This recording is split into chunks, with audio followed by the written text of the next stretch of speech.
салом тамошобинони гиромӣ, хулосаи хабарҳои муҳими 15 феврали тоҷикистонро аз пойгоҳи хабарии бомдод бароятон пешкаш мекунем. шурӯъ мекунем аз як нигоҳи кӯтоҳ ба сархати хабари муҳими рӯз дар ин барнома. ҳамла ба Абдуқодир Талбаков. ту зардуштӣ ба риши домолои мо чӣ кор дорӣ? ҷавоне ки ба Абдуқодир Талбаков ҳамла кард 15 рӯз ҳабс шуд. абдуллоҷон куҷоӣ? видеои ҷонгудози падаре ки писари раҳгум кардаашро меҷӯяд. аз як мошин дар марзи Тоҷикистон бо Ӯзбекистон 229 кило ҳероин ёфтанд. дар гузашти Калимулло Қодиров, парчамбардори Эмомалӣ Раҳмон дар шаҳри Нью-Йорки Амрико. мусодираи 13 тонна Қуръон дар гузаргоҳи Панҷи Поён. ихроҷи 7 муҳоҷир аз ҷумла як тоҷик аз вилояти Калугаи Русия. дасти кам то 16 феврал дар Тоҷикистон хатари тармаю яхбандӣ боқӣ мемонад. ҳалокати ронанда аз диваштич дар Садама дар ноҳияи Ёвон. ва акнун тафсилоти хабарҳо. маркази матбуоти раёсати вазорати корҳои дохилаи шаҳри Душанбе нимаи дуюми рӯзи 15 феврал хабар дод ки нафареро ки рӯзи 14 феврал ба як сокини шаҳри Душанбе ҳамла карда буд, бо қарори додгоҳ бо ҷурми майдаавбошӣ ба 15 шабона рӯз ҳабси маъмурӣ маҳкум карданд. милисияи Душанбе номи ҷабридидаро наовардааст, вале шоми 14 феврал дар пойтахт Абдуқодир Талбаков, журналист ва мудири китобхонаи Лоҳутӣ ҳадафи ҳамла қарор гирифта буд. маркази матбуоти милисияи Душанбе дар иттилояш навиштааст, саҳнаи 14 феврал тахминан соатҳои 17:30 як нафар сокини шаҳри Душанбе дар саҳифаи иҷтимоии Фейсбук бо нашри акси ҷавони тахминан 20-25 сола иттилоъ дод ки як нафар ҷавони ношинос ба наздаш омада ӯро мавриди таҳқир қарор ва баъди таҳдиди куштан намудан аз ҷои ҳодиса ғайб задааст. вобаста ба санҷиши хабари мазкур, корбандони бо таҷрибаи милисияи шаҳри Душанбе сафарбар карда шуда, баъди як соати ҳодиса нафари гумонбарро дастгир ва ба мақомоти милисия дастрас намуданд.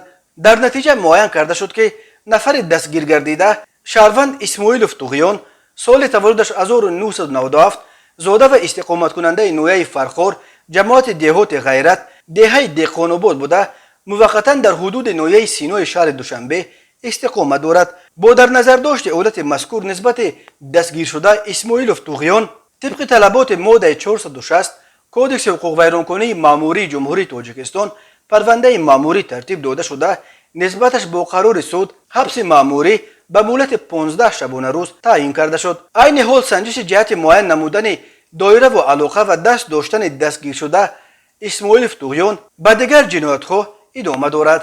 Абдуқодир Талбаков, мудири китобхонаи шаҳрии ба номи Лоҳутӣ, ки бо баҳсҳои тундаш пиромони масоили гуногун дар шабакаҳои иҷтимоӣ ном баровардааст, шоми 14 феврал дар Душанбе мавриди ҳамлаи лафзии як ҷавон қарор гирифтааст.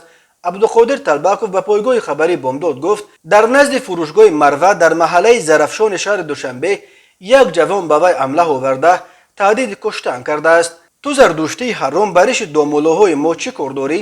хонаатро медонам, дар 2 рӯзи наздик коре мекунам ки ба зону мезанӣ дар пеши мо, гуфтааст вай хитоб ба Талбаков. аммо вақте ки баҳсу хархаша авҷ гирифту Абдуқодир Талбаков телефонашро баровард ки акси ҳамлагарро бигирад, ӯро ба фирор овард. бо ин вуҷуд ба Талбаков муяссар шудааст ки ҳамлагарро ҳангоми фирораш аз ҷои ҳодиса аз пошт сурат бигирад. мақомоти шӯъбаи вазорати корҳои дохилаи рақами 2 ноҳияи Синои пойтахт бар асоси амин акс алакай соате баъд он ҳамлагарро пайдо ва дастгир карданд. номи ҷавони дастгиршуда нашр нашудааст, вале ба гуфтаи Абдуқодир Талбаков ӯ як ҷавон ба зоҳир 18-20 сола буда худро аз муридони домоло Абдураҳими Қазоқонӣ ном бурдааст. ин рӯҳонии шинохта дар гузашта бо Талбаков дар интернет вориди баҳсҳои тунд шуда буд. вақте боздошташ карданд, мункир шуд, зориву илтиҷо ва ҳатто оби дида карду гуфт ки гумроҳам карданд, нақл кард Абдуқодир Талбаков дар суҳбат бо бомдод. Абдуқодир Талбаков соли гузашта баъди он ки домоло Абдураҳими Қазоқонӣ дар мавизааш нисбат ба Зардушт ҳарфҳои дурушт зад, ба ӯ ҷавоб дода ва аз ҷумла гуфт ҳар калтакриш ё ҷуробриш ё тоқарише Зардуштро ҳақорат медиҳад, ба судаш медиҳам. домоло Абдураҳим дар ҷавоб ба Абдуқодир Талбаков дар ютуб бо як лаъни дурушт ҳомии Зардушт номид. Абдуқодир Талбаков мегӯяд баъди он мавизаи домоло Абдураҳим мавриди маъракаи бадгӯиву ҳамлаҳои لفظی مریدان این روحانی قرار گرفته است. عبدالقادر طلبکوف در شبکه‌های اجتماعی در موضوعهای مختلف هم اجتماعی و هم سیاسی و هم مذهبی اظهار نظر میکند. او بسیاری از روحانیان تاجیک از جمله روحانیان شناخته را به خرافات پرستی و دین پرستی عیبدار میکند و زردوشت را پیامبر برخواسته از میان ایران تباران نامیده از او گرم حمایت میکند. نظرها به بحث‌های طلبکوف در شبکه‌های اجتماعی یکسان نیست. او را برای جسارتش در مطرح کردن مشکلات داغ اجتماعی توصیف میکنند، ولی نه همه با موقع‌گیری‌های او در مسائل مذهبی موافقند. یک گروه در این بابت به طلبکوف آفرین میخوانند که ناترسیده با فناتیکا سر به سر می شود، ولی گروه دیگر مذمتش میکنند که او دانسته یا نادانسته روی مقدسات دینی مردم پای میگذارد. مقامات ملی هنوز خبر بازداشت جوانی را که به عبدالقادر طلبکوف حمله و او را تهدید کرده است رسما شرح ندادند. نظر جوان دستگیر شده نیز دسترس نیست. در اینترنت ویدیو جانگوداز یک مرد ساکن شهر لیوکند از جنوب تاجیکستان نشر شده است که برای جستجوی فرزند رهگم کردهش به روسیه آمده است، ولی فرزندش را در اینجا پیدا کرده نتوانسته است. این مرد که به شکل خطاب به پسرش صحبت میکند نقل میکند که از گم شدن پسرش عبدالله تلویف سال تولدش 1999 وقتی خبر یافت که بالای سر خانه‌شان را مقامات امنیتی حفظ حقوق لیوکند گرفتند، پدر و مادر عبدالله از مقامات فهمیدند که پسرش از روسیه به ترکیه رفته است و باید یگان فکرش را کنند که فریفته شده است و برای بد رفته ایستاده است. پدر میگوید وقتی این گپ را شنید قرارش را گم کرد و به سراغ فرزند رهگم کردهش به روسیه آمد، ولی او را نیافت. السلام علیکم. من این ویدیو را برای بچه‌ام میمونم عبدالله جان. عبدالله در کجای باشی یا بر علاقه دبرو. من تاجیکستان اومدم ترک گفتنی 5 ماشی تو نه زنگ میزنی نه خطای نه خبرتای. برای عدل هم سربان فایرود کردم برای تو پرسیدم من نمیدونم در روسیه در کجای عبدالله در کجای باشی زنگ بزن. هم نمره تاجیکستان من همینجا کار میکنه بچم چی باید خیلی کدیسه ای چند قدر گپ خبرو که تو در ترکیه رفته میگن لیسای شهر سربان گفتم بچه ما در روسیه علاقه در برآمده هیچی در کار نیسته زنگ بزن در کجای باشی گفت من همینجا دارم خاطری مجمع شوه دوست هر روز خونه ملیسه رفته سر چطور فایرود کده پرسیدسیان مومت فایرود کده پرسیدسیان صحب داری بچم در کجای اخی علاقه در برای خیلی نکه عبدالله جان. من همین ویدیو را برای هم مونده سمتده که کجای در باشه علاقه برا بچه ما تیلای عبدالله نمداره بچه سال تولدش 1999 در کجای که دیدن حالی صورتاش هم میمونیم برادرها اینقدر خبر بتین که این سال بچه در همینجا یکی تو چکور کدیسی عبدالله جان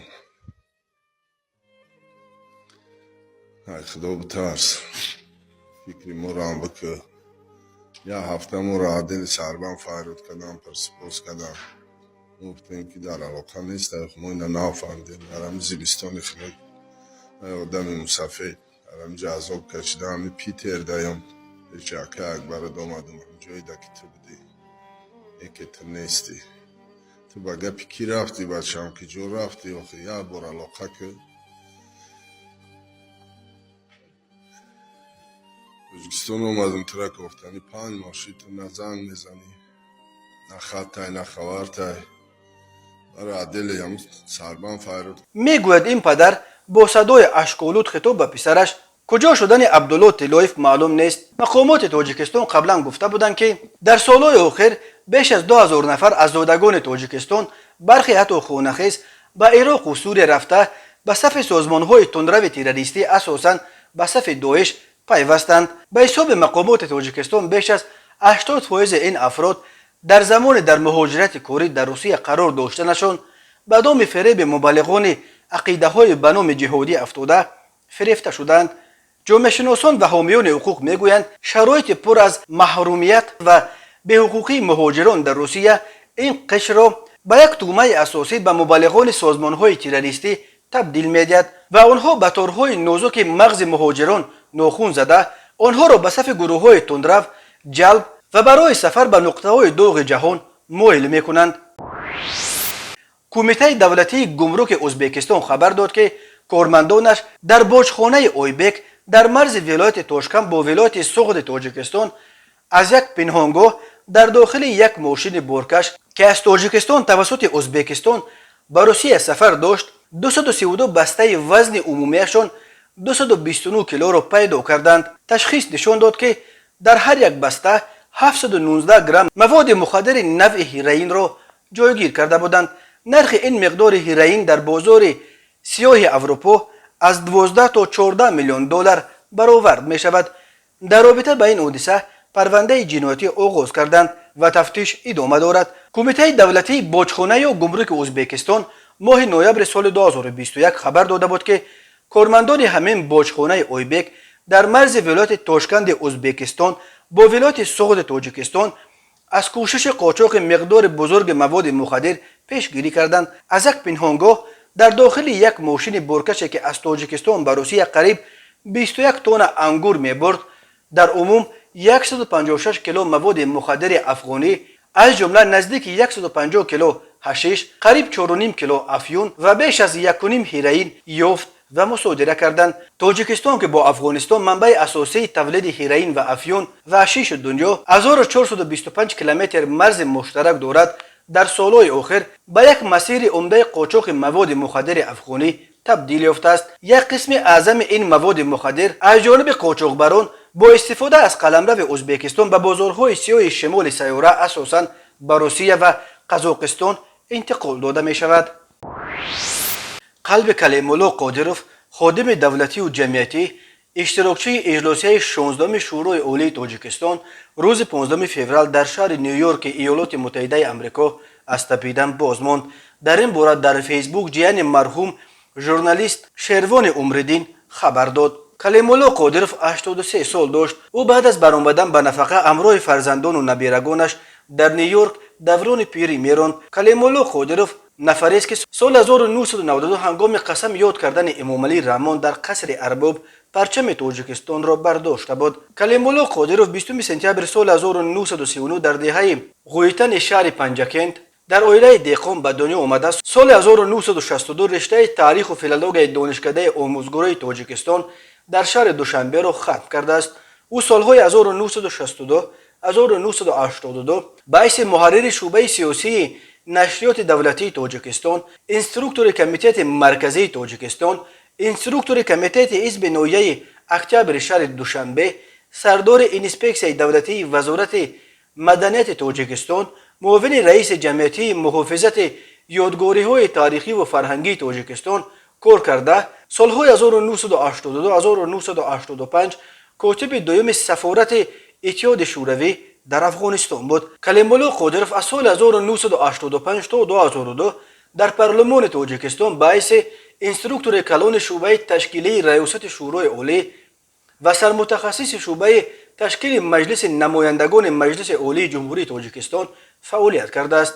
کلیم‌الله قادروف در اجلاس 16 شورای عالی که در پایان سال 1992 در شهر خوجند دایر شد، در مراسم ادای سوگند حکومت امام علی رحمان پرچم تاجیکستان را برداشت. این پرچم تاریخی را او طول 15 سال با خود نگاه داشته و در 15 سالگی اجلاسی 16 به پرزیدنت امام علی رحمان تحفه کرد. با دستور امام علی رحمان این پرچم تاریخی در آثارخانه قصر ارباب شهر خوجند نگاه داشته می شود. خدمت‌های کلیم‌الله قادروف در زمان اتحاد شوروی و بعد با چندین مدال و افتخارنامه‌ها قدردانی کردند. تماشابینان عزیز، یادآور می‌شویم خلاصه مهمترین اخبار تاجیکستان را از پایگاه خبری بامداد تماشا دارید. برنامه را ادامه می‌دهیم. خدمات مطبوعات ریاست پرستاوهای ولایت کالوگای روسیه روز 15 فوریه خبر داد که اخیراً قرارهای دادگاه‌های محلی درباره از قلمرو روسیه بیرون کردن 7 مهاجر خارجی را اجرا کردند. ارتیوم زالوگین سخنگوی این اداره به ژورنالیستان گفت این یکی از اولین اخراج‌ها در سال جاری بود. 5 شهروند ازبکستان، 1 شهروند آذربایجان و یک شهروند تاجیکستان را پرستاوه به فرودگاه دمدید و شهر مسکو برده در آنجا سواری هواپیمایی کردند که آنها را به کشورهای زادگاهشان بردند. آنها برای 5 سال از حق ورود به قلمرو روسیه محروم کرده شدند. ارتیوم زالوگین گفت از قلمرو روسیه بیرون کردن مهاجران خارجی که دادگاه‌ها در مورد اخراج آنها قرار قبول کردند از جمله مسئولیت‌های پرستاوه است. معمولا دادگاه‌ها خارجیان را برای ویران کردن قاعده‌های بود و باش یا فعالیت کاری غیر قانونی در حدود روسیه از کشور اخراج می‌کنند تا روز بیرون کردنشان چنین مهاجران را در بازداشتگاه‌های مخصوص نگاه می‌دارند، گفت ارتیوم زالوگین. خبر اخراج مهاجران تاجیک و ازبک در حالی است که تازه ماه سپتامبر سال 2021 مقامات روسیه 270,000 مهاجر از تاجیکستان و ازبکستان را عفو کردند. به ورود دوباره آنها اجازه دادند. 120,000 نفر عفو شده شهروندان تاجیکستان بودند. آنها مورد عفو قرار گرفتند که برای یگان قانون شکنی خرد بر روی خط سیاه روسیه افتاده بودند. این عفو آنهایی را که با حکم دادگاه از روسیه اخراج شدند فرا نمی‌گرفت. گوبرناتور ولایت کالوگا ولادیسلاو شپاشا با سیاست آشکارا ضد مهاجران نام برآورده است. او روز 11 فوریه در پی بازدید از مرکز یگانه مهاجران از آن اظهار خشم کرد که در اینجا به مهاجرانی که به زبان روسی یگان کلمه نمی‌دانند پتنگ می‌دهند. بعد بازدید از مرکز مهاجران شپاشا فرمان برآورد که مهاجران را دیگر در ساحه‌های سودا، آشخانه و طربخانه‌ها، نقلیات جمعیتی به کار نگیرند. گوبرناتور کالوگا همچنین اعلان کرد که ولایت کالوگا از برنامه پریسیلینی میبراید. این زادگان آسیای مرکزی را از امکانیت بارای آسان به دست آوردن شهروندی محروم خواهد کرد، تاکید کرد شپاشا. مقامات گمرک ولایت قتلون سال جاری 13 تن کتاب قرآن را مصادره کردند. رادیوی آزادی از قبل مسئولین خبر داد که این کتاب‌ها از افغانستان طریق گذرگاه 5 پایان وارد شده برای بی‌خطری مصادره شدند و باید اکنون کمیته دین تاجیکستان این کتاب‌ها را از تشخیص گذرانیده خلاصه‌اش را پیشنهاد نماید. این کتاب‌ها در حال حاضر در شهر بختر نگاه داشته می‌شوند. به اطلاع منبع آزادی این کتاب‌ها بر اساس اعلامیه گمرکی یعنی رسما به قلمرو تاجیکستان وارد کرده شدند و آنها را به خاطر سنجش محتوایشان مصادره کردند. نام صاحبکاری که این کتاب‌ها را به تاجیکستان وارد کرده است به مقامات معلوم است، اما آنها از افشای اسم او خودداری می‌کنند. در ریاست گمرک ولایت قتلون گفتند که در حال حاضر انتظار اجازه کمیته دولتی امنیت ملی هستند و در صورت ممنوع دانسته شدن این کتاب‌ها صاحبکاران آنها را به افغانستان پس می‌گردانند. مقامات شماره کتاب‌ها را اعلان نکرد، اما به گفته مسئولان ریاست گمرک قتلون این کتاب‌ها که ترجمه قرآن از عربی به چند زبان بوده است با یک ماشین بارکش به تاجیکستان آورده شده. هر یک کتاب 2.5 کیلو وزن دارد. به این ترتیب اگر وزن عمومی بار 13 تن باشد پس شماره قرآن ها در 5 پایان مصادره شده بیش از 5000 عدد را تشکیل می دهد. در ریاست گمرک ولایت قتلون به خبرنگاران همچنین گفتند که سال 2021 توسط گذرگاه کوکل فرخار 27000 نسخه قرآن به تاجیکستان آورده شده بود که آنها را به افغانستان باز پس گردانیدند. مقامات گمرک میگویند شاید این کتاب‌هایی که در اول سال 2020 وارد شدند همان کتاب‌هایی است که سال گذشته پس گردانیده شدند. در تاجیکستان واردات ادبیات مذهبی از خارج تحت کنترل شدید دولتی قرار داشته، چون این کتاب‌ها تنها از صورت تشخیص مثبت کمیته دین به معاملات برآورده می‌شوند. مقامات مبارزه با افراطگرایی و پیشگیری از احتمال به کشور در آوردن ادبیات افراطی را هدف چنین چاره‌های شدید می‌نامند، ولی سازمان‌های عمومی حقوق این اقدام مقامات تاجیکستان را باز یک قدم دیگر در راه محدود کردن آزادی‌های مذهبی و دسترسی مردم به ادبیات دینی قلمداد کرده به باد انتقاد می‌کشند. وزارت تندرستی تاجیکستان شام 14 فوریه خبر داد که در طی 2 شبانه روز آخر در کشور باز 7 مورد سرایت شهروندان به ویروس نو کووید 19 ثبت شده. در این زمان 5 نفر از آنهایی که قبلا به این ویروس گرفتار شده بودند شفا یافتند. بر اساس آمار وزارت تندرستی تا شام 14 فوریه در تاجیکستان در شرایط خانه و بیمارستان 17 نفر از کرونا ویروس تبابت می گرفتند. در اول ماه فوریه شماره چنین بیماران تا 80 نفر گفته می شد. بنا به آمار رسمی وزارت از آغاز پاندمی تا شام 14 فوریه شماره عمومی گرفتار شدگان به کرونا ویروس در تاجیکستان به 17382 نفر رسیده. از این شمار 17241 نفر یا 99.2% از جمع سرایت شده و شفا یافتند، ولی 124 نفر متاسفانه فوت دیدند. از 21 ینور به این طرف در کشور در عموم 287 حالت سرایت کرونا ویروس رسما ثبت شده.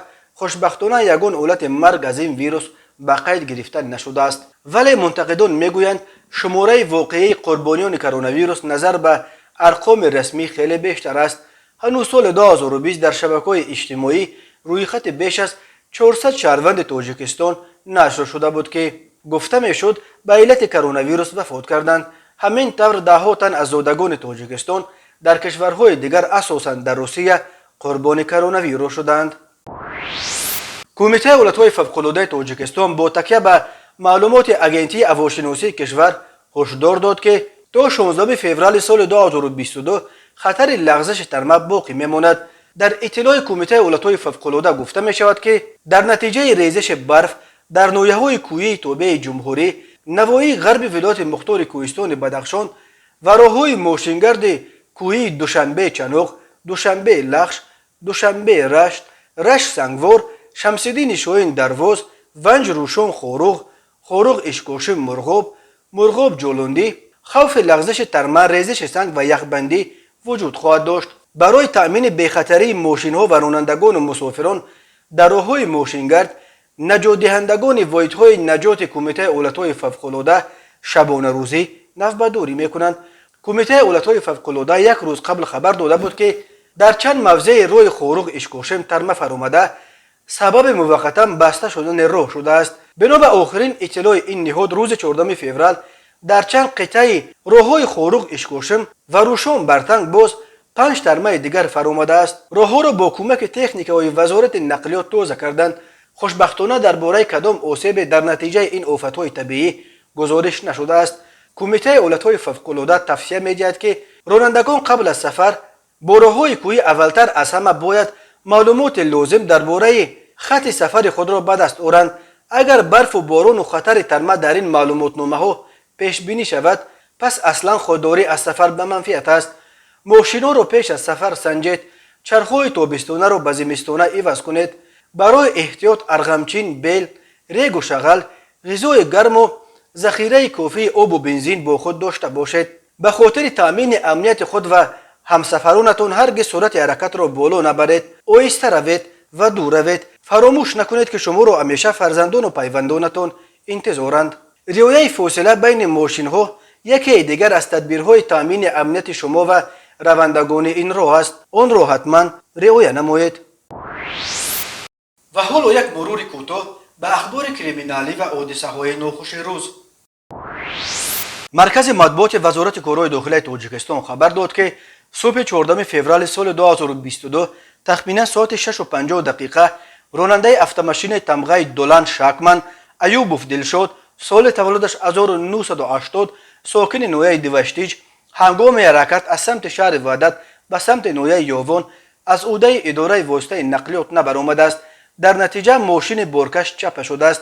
بر اثر این صدمه خود راننده ایوبوف جراحات گوناگون جسمانی برداشته در جای حادثه به هلاکت رسیده است. تحقیق این حادثه ادامه دارد. بنا به آمار رسمی وزارت کارهای داخلی تاجیکستان سال 2021 بر اثر 1102 صدمه نقلیاتی در راه‌های این کشور 395 نفر به هلاکت رسیده، 1218 نفر جراحات جسمانی برداشتند.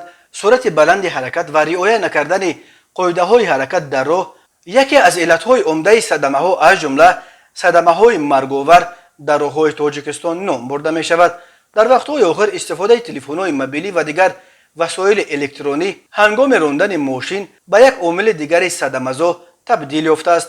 در فصل زمستان خطر صدمه‌ها در راه‌ها باز هم بیشتر می‌شود. به شعبه وزارت کارهای داخلی در ناحیه کوشانیان با عریضه مرد 46 ساله ساکن ناحیه مذکور مراجعت نموده است که شب 1 ینور سال 2022 شخصان نامعلوم با راه پنهانی از زمین‌های خوجگی دیقونیش یک عدد اسبش را دزدیده از جای حادثه غیب زدند. ضرر رسانیده شده 11,000 سومانی را تشکیل می‌دهد. ҳангоми гузаронидани чорабиниҳои оперативии ҷустуҷӯӣ аз ҷониби кормандони милитсия ҷавони 21-солаи сокини Амин Ноя ҳамчун гумонбар дар содир намудани ҷинояти дуздӣ дастгир карда шуд. вобаста ба ин ҳолат тафтишот идома дорад. ба шӯъбаи вазорати корҳои дохилияи яке дар ноҳияи Сино бо аризаи марди 25-солаи сокини пойтахт муроҷиат намудааст ки 13 феврали соли 2020 тахминан соати 04:30 дар даромадгоҳи бинои истиқоматияш шахсони номаълум ӯро латукуб намуда бо роҳи ошкоро аз дасташ як адад телефони мобилии тамғаи iPhone 11ро ки арзишаш 10,000 сомониро ташкил медиҳад тасарруф намуда аз ҷои ҳодиса ғайб заданд. ҳангоми гузаронидани чорабиниҳои оперативии ҷустуҷӯӣ аз ҷониби кормандони милитсия ҷавони 22-солаи сокини шаҳри Душанбе ки пеш бо моддаи 248 кодекси ҷиноятии ҷумҳурии Тоҷикистон суд шудааст ва рафиқонаш Шаҳбоз ва Фирдавс ном шахсон ҳамчун гумонбар дар содир намудани ҷинояти мазкур дастгир карда шуданд. оид ба ин ҳолат тафтишот идома дорад. аз тарафи кормандони шӯъбаи вазорати корҳои дохилияи шаҳри Бӯстон нисбати марди 31-солаи сокини шаҳри зикрӣ гардида парвандаи ҷиноятӣ бо моддаи 247 қисми 4 кодекси ҷиноятии ҷумҳурии Тоҷикистон оғоз карда шудааст. номбурда 22 феврали соли 2021 бо роҳи фиреб ба боварии ҷавони 26-солаи сокини Амин Ноя даромада аз ӯ як адад автомашинаи шахсияш тамғаи Opel Astra ки арзишаш 50,000 сомониро ташкил медиҳад бо баҳонаи модараш дар шаҳри Душанбе бемор будан гирифта то ҳол барнагардонидааст. оид ба ин ҳолат тафтишот идома дорад. тамошобинони азизу гиромӣ, ин буд муруре ба хулосаи чанд хабари муҳими имрӯзи Тоҷикистон. хабару гузоришҳои бештар аз Тоҷикистон ва дар бораи Тоҷикистону атрофи онро дар сомонаи пойгоҳи хабарии Бомдод дар ин нишона пайгирӣ намоед: www.bomdod.com. хуш бошед.